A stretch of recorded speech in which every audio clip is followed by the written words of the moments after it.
ನಮಸ್ಕಾರ ಎಲ್ಲರಿಗೂ. ನೀವು ನೋಡ್ತಾ ಇದ್ದೀರಾ ಈಗ ಶ್ರೀ ಧನ್ವಂತರಿ ಅವರ ಕಾಸಸುಧಾ ಕಲ್ಪಂ. ಈ ಕಷಾಯದ ಬಗ್ಗೆ ಎಲ್ಲರಿಗೂ ಗೊತ್ತಿರುತ್ತೆ, ಬಟ್ ಗೊತ್ತಿಲ್ಲದಿರೋರಿಗೆ ಇದೊಂದು ವಿಡಿಯೋ. ಮೊದಲನೇದಾಗಿ ಇದರಲ್ಲಿ ಏನೇನು ಇರುತ್ತೆ ಅಂತ ನೋಡೋಣ.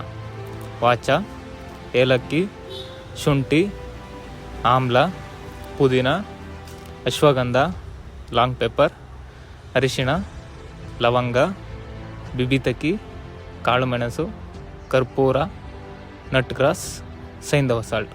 ಹೀಗೆ ಒಂದು 24 ಗಿಡಮೂಲಿಕೆ ಪದಾರ್ಥಗಳನ್ನು ಬಳಸಿ ಈ ಕಷಾಯನ ಮಾಡಲಾಗಿರುತ್ತೆ. ಯಾವುದೇ ವಯಸ್ಕರಾಗಿರ್ಬೋದು, ಅಬೌವ್ 5 years ಯಾರೇ ಆಗಿರ್ಬೋದು, ಈ ಕಷಾಯ ತಗೊಳೋದ್ರಿಂದ ನಿಮಗೆ ಎಷ್ಟೇ ಕಾಫ್ ಅಂದರೆ ನಿಮಗೆ ಕಫ ಕಟ್ಕೊಂಡಿರಲಿ, ರನ್ನಿಂಗ್ ನೋಸ್ ಇರಲಿ, ವೀಸಿಂಗ್ ಇರಲಿ, ಯಾವುದೇ ರೀತಿ ಪ್ರಾಬ್ಲಮ್ ಇರಲಿ, ಈ ಕಷಾಯನ 10 ml ಬೆಳಗ್ಗೆ ರಾತ್ರಿ ತಗೊಂಡ್ರೆ ಕಂಟಿನ್ಯೂಸ್ ಆಗಿ ಒಂದು 7 ದಿವಸ ತಗೊಂಡ್ರಿ ಅಂದರೆ ನಿಮಗೆ ಕಂಪ್ಲೀಟಾಗಿ ಅದೇನು ಕಫ ಕಟ್ಟಿರುತ್ತೋ ಅದನ್ನೆಲ್ಲ ಕ್ಲಿಯರ್ ಮಾಡಿಕೊಡುತ್ತೆ. ಕ್ಲಿಯರ್ ಆಯಿತು ಅಂತ ಬಿಡೋಕೆ ಹೋಗಬಾರ್ದು. ಕಂಟಿನ್ಯೂಸ್ ಆಗಿ ಇದೊಂದು ಬಾಟ್ಲು ಖಾಲಿ ಮಾಡ್ಕೊಬೇಕು. ನಂತರ ಈ ಕಷಾಯ ನಮ್ಮ ಬನಶಂಕರಿ 2nd ಸ್ಟೇಜಲ್ಲಿರೋ BDI ಕಾಂಪ್ಲೆಕ್ಸ್ ರೋಡಲ್ಲಿ ಆಯುರ್ ಸೆಂಟ್ರಲ್ ಅಂತ ಇದೆ, ಅಲ್ಲಿ ಬಂದರೆ ನಿಮಗೆ ಸಿಗುತ್ತೆ. ನಿಮಗೆ ಬೇಕು ಅಂದರೆ ಡಿಸ್ಪ್ಲೇಲಿ ನಂಬರ್ ಎಲ್ಲ ಹಾಕಿರ್ತೀನಿ, ನೀವು ನಮ್ಮ ಹತ್ರ ಮಾತಾಡ್ಬೋದು. ಡೈರೆಕ್ಟಾಗಿ ಹೋಮ್ ಡೆಲಿವರಿನೂ ಇರುತ್ತೆ, ತಗೋಬೋದು.